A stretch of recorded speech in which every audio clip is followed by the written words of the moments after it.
this is the final get-together of the 1959 Forum Group. Tomorrow, the first departures start. All things come to an end, and you are going to be boarding those airline buses. Ivan, you're first. Tell us, let's go around. Tell us where you're going and maybe what you're taking back with you. Well, I'm leaving for Copenhagen tomorrow.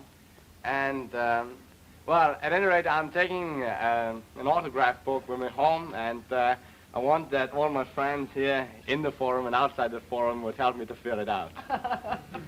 Commercial. Cora, what about you?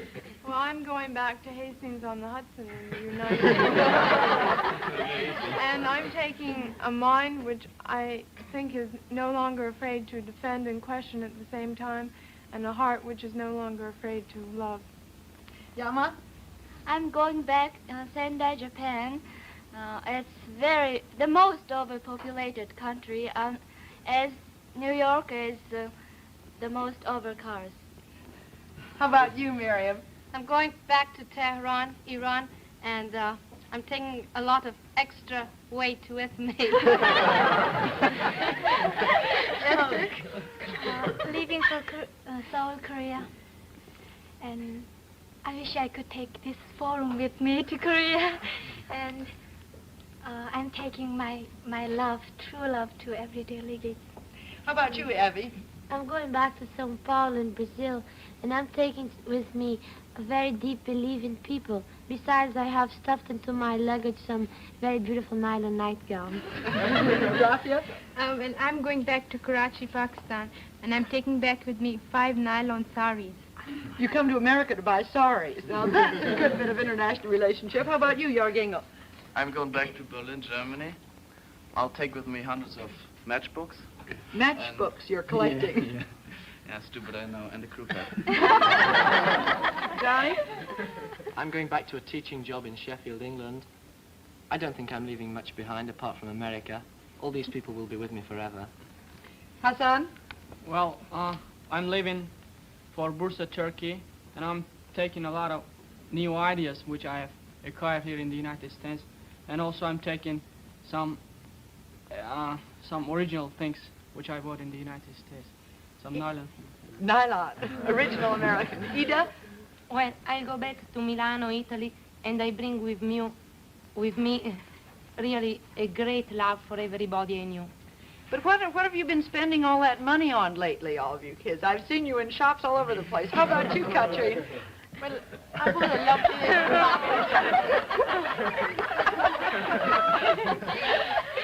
I have a dog and a turtle, too. Jan? Well, I spent most of my money on records here. And where are you going back to? I'm going back to Reykjavik, Iceland. Tisa? I'm going back to Columbus, Ceylon. Well, I bought many gadgets like a pocket radio, but I think the most important thing that I'm taking back is tremendous respect and affection for some of the people I've met here. Goiko? I hope I'll go back to Yugoslavia, and besides my suitcase, I'll take back my hat, and I hope I won't have to swim in Atlantic, you know. We can also swim. Well, that's all, and very good. I think I'll remember this forum. I can't see who's next to you. Oh, A. Oh, yeah. Besides all the beautiful things I've bought for my friends and my family, I'm going to take back the fond memories I had Well, with my what beautiful experiences. things have you bought, A? Tell us now. Well, all right, censor. I won't ask. How about you, Marita? oh, I'm taking back a lovely fluffy kitten and a smoker's cough. Nadia? I'm going back to Cairo, United Arab Republic, and I'm taking a bathing suit and sweaters and wonderful memories. How many sweaters? 15. Nadia Domian? I'm going to Beirut, Lebanon, and along with a wonderful experience, I'm getting a stuffed doll to put on my bed. Mohammed? I'm going back to Madani, Sudan. I'm taking with me the 15 pounds of weight I gained here. Oh. Yes. Roger? I'm going back to Halden in Norway. And in my suitcase, I bring with me 5 pounds of chewing gum. Me? Well, I'm going back to Accra, Ghana, and I'm taking with me a new camera, a new watch, and a National Honor Society key. A National Honor Society key. Good for you. How about you, Dandy? I'm going back to Haifa, Israel. And I'm taking my lifetime home, and I'll try to do some advertisement for Coca-Cola. Nalini? Well, I'm going back to Trivandrum, India, and I'm taking back with me a pair of blue jeans. Christy? I'm going back to Indonesia and taking the American warmness and friendliness. Vizu? I'm going back to Ethiopia, and I've brought so many gifts for my parents, but I cannot enumerate them. Lan? I'm going back to Saigon, Vietnam, and I'm taking with me a lot of jewelry and petticoats. Jewelry and petticoat. How can you wear an American petticoat under your kind of Vietnamese dress? Not the great big full ones, anyway. Yang? I'm going back to tropical Singapore, and I'm glad to leave the cold. But I'll be bringing home with me the warmth and friendliness of the Americans. Edgar? I am going back to the Philippines, leaving my love for my host parents here. 4 different host families. Adolfo? I'm taking back to Buenos Aires, Argentina, and friendliness I found in the United States, and I'm not going to say that I'm taking back a lot of nylon shirts, because if not, I have trouble with the customs in my country, so I better don't say it. Karina? I go back to Savonlinna in Finland, and I take with me 205 pure American dollars. Which you earned how? Name that tune. Yes, sir? I'm going back to Amman, Jordan, carrying in one of the corners of my mind the idea that America is not a colonizing country. Glad you're going back with that. Gus?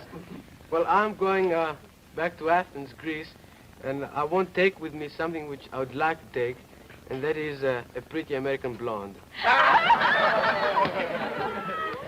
Jack? I'm going back to Bangkok, Thailand, and I'm taking back with me the traffic board for my father. It's weight about 50 pounds, and with the idea of freedom and dignity of mankind, that I don't think that I have it before. Hope? I'm taking back with me a large collection of pictures which will keep in my memory, which will keep within me sweet memories of America and the Forum Group. We noticed you even had your flash bulbs on the stage at the Waldorf the other day during the Forum program. Now, there's a question I'd like to ask everybody. I want to be clear on one thing. You've been saying so increasingly lately that you think you've changed completely while you've been here. Now, is that really true?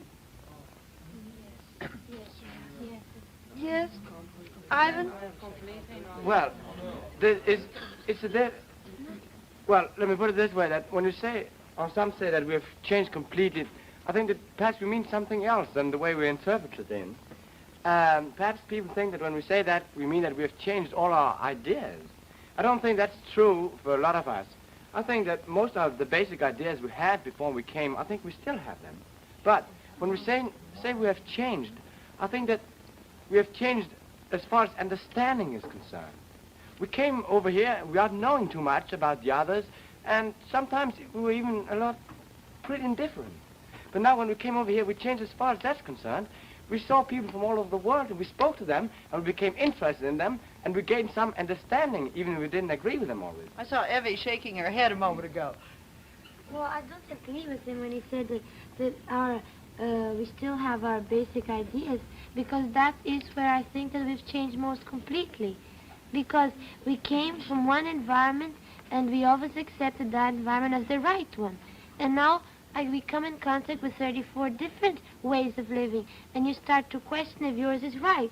And then you discover things that are wrong, and you want to change them. But rules don't change as people change. What's been your experience, Rafi? Well, before I came to America, I was not dissatisfied with life in Pakistan.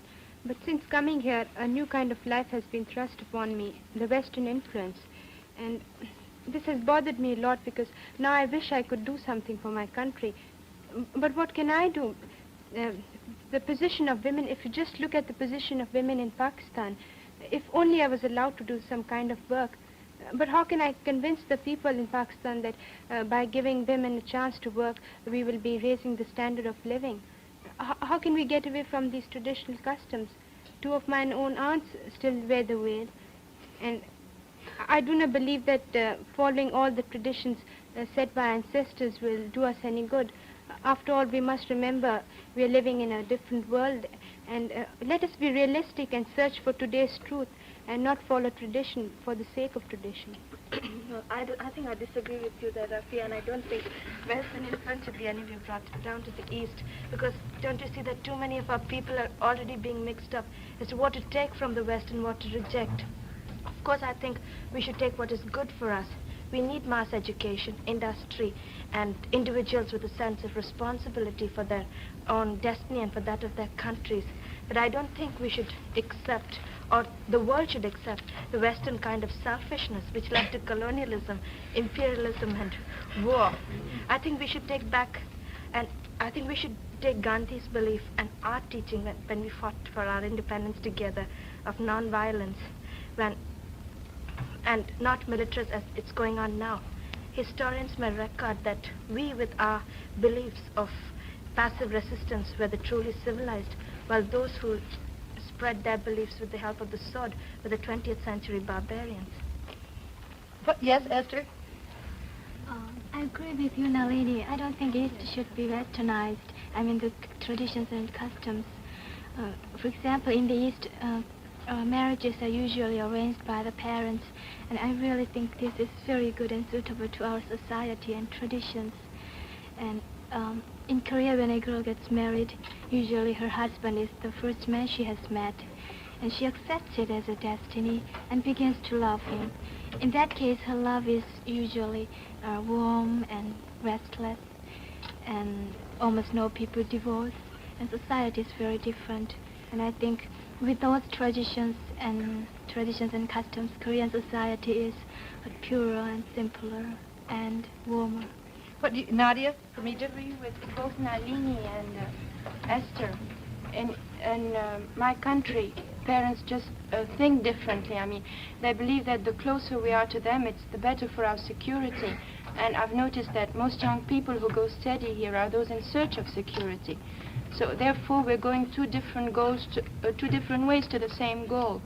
And I mean, maybe there is less romance in that method of arranged marriages, but I mean, I've heard that in America people divorce so often just because they get married in one of those crazy romantic moods and then they live to regret it for the rest of their lives. I mean, it's no use making a fairy tale out of life. You have to take it for what it is and be equipped to fight against it. And I believe that we Egyptians are realistic people, and we believe that marriages work much better without the fiction of romance.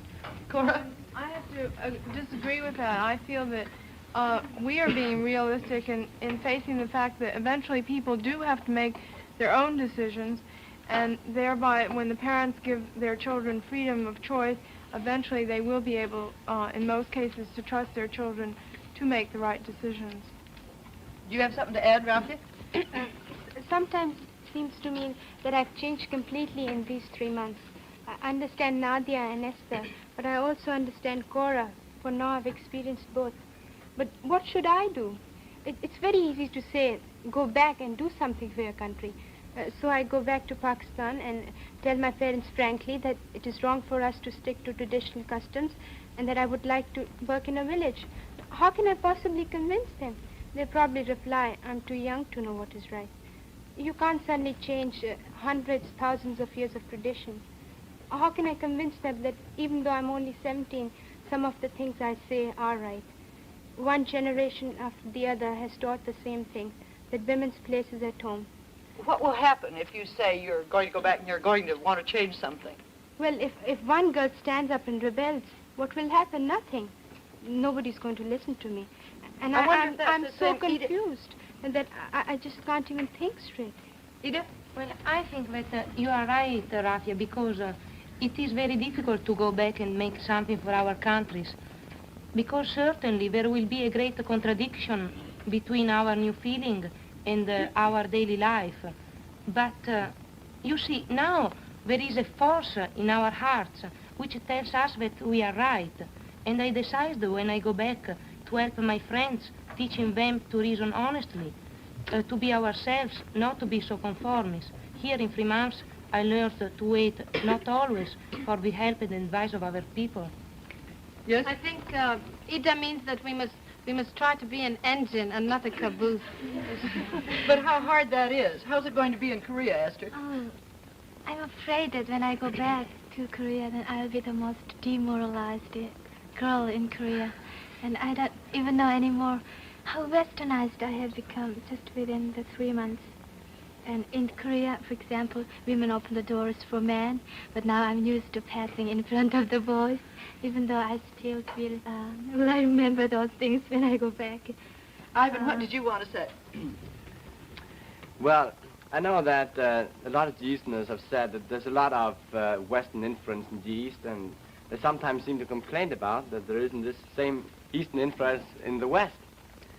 And I've asked myself the question, why this comes. And I think it's because that every human being, whenever he gets a choice, would be apt to choose more freedom rather than less freedom. I think that you, for instance, Esther, and Rafi over from Pakistan are proofs of that. But let's put it that way. How would I, as a child of the Western tradition, react in your society? I think I would feel that my inalienable rights were not being respected. I have self-confidence, and I believe it's my right to use this. In your society, I would feel oppressed and feel that myself, in which I believe and which I love, has been killed. And that would mean that life itself had really been destroyed to me. Burma? I was actually hearing what you said just now.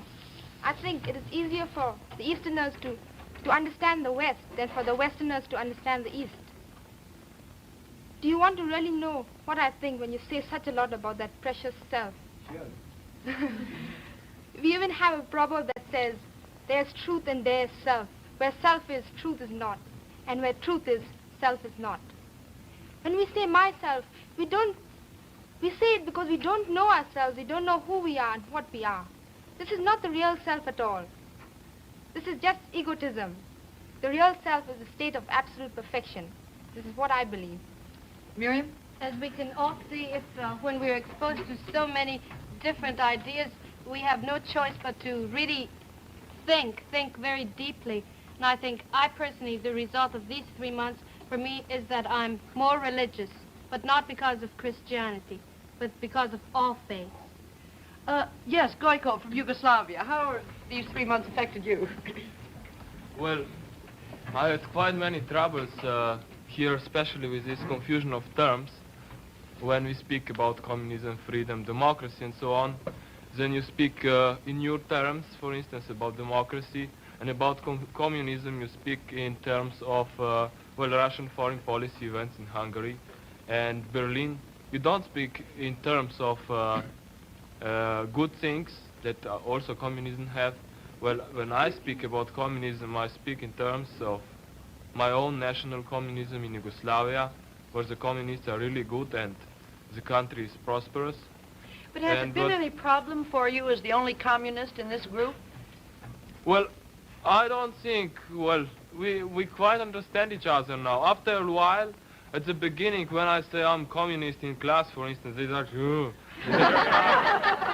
then, after a while, they also recognize me as a human being, and we understand each other, and I hope we can live side by side. You say you are capitalist. I don't mind, but be in your country, not in mine. Cora? Well, because of this experience, I have come across a conflict between a sort of impersonal love for my own country, America, and a personal love for each one of the forum delegates.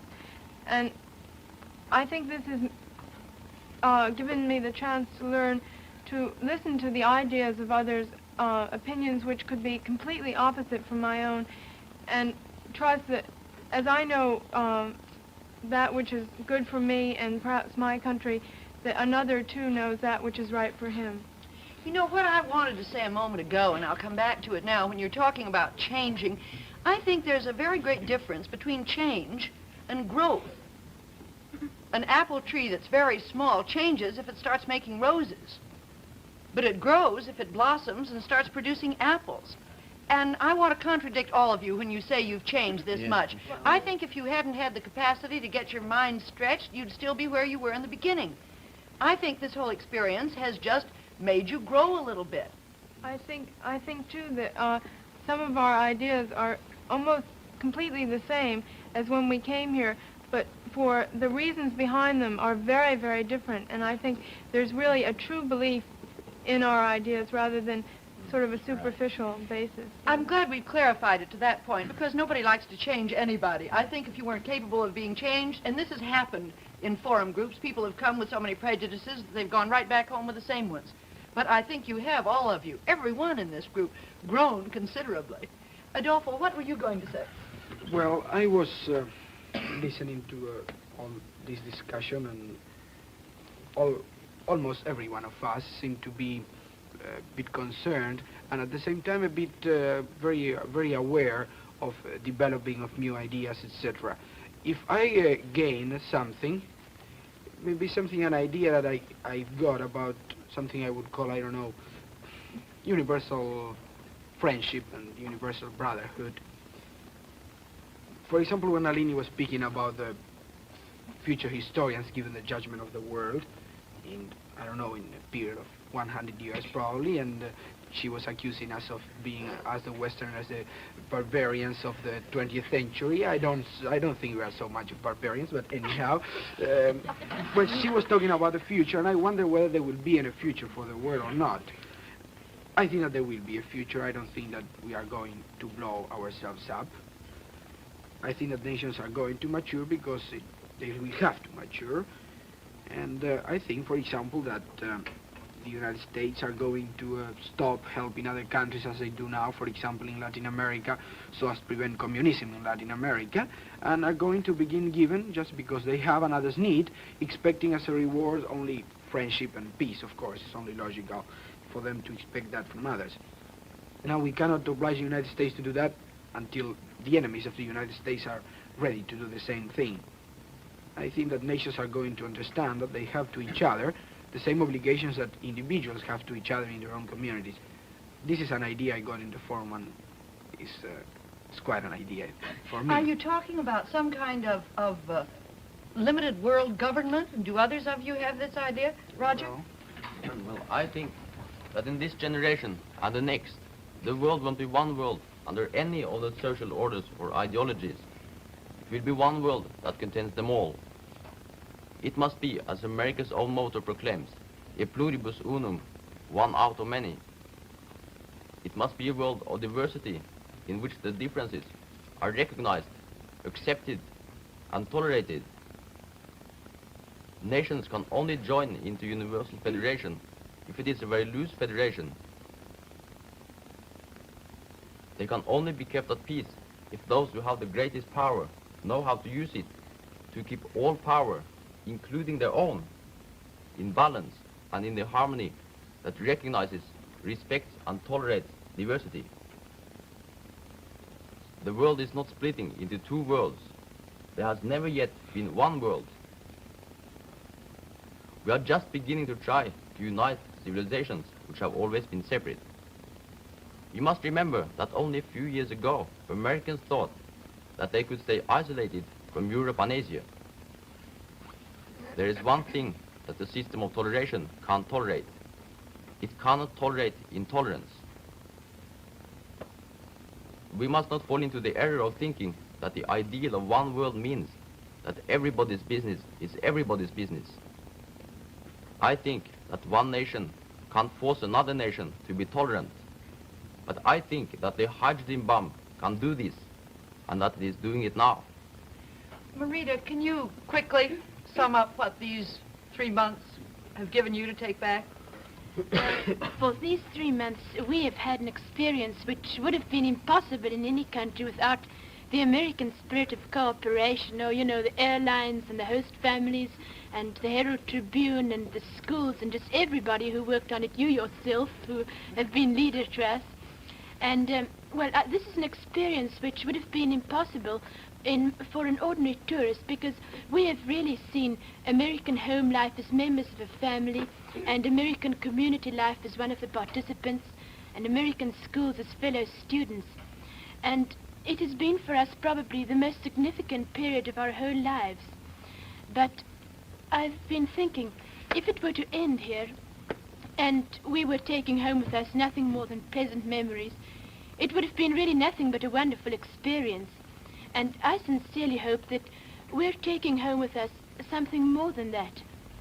We've been in a unique position to get something of the true spirit of world citizenship. That is rather a big word to use, but I think it has changed many of us from politicians into scientists.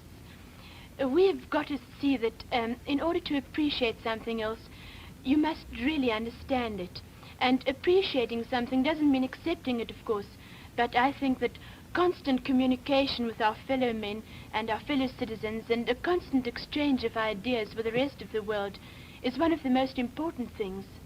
I've got to end on that, Marita, but for a final, I would like to have you hear three voices that normally speak in Japanese, Korean, and Persian. I'd like you to hear how they find harmony in Latin words that mean in English, give us peace.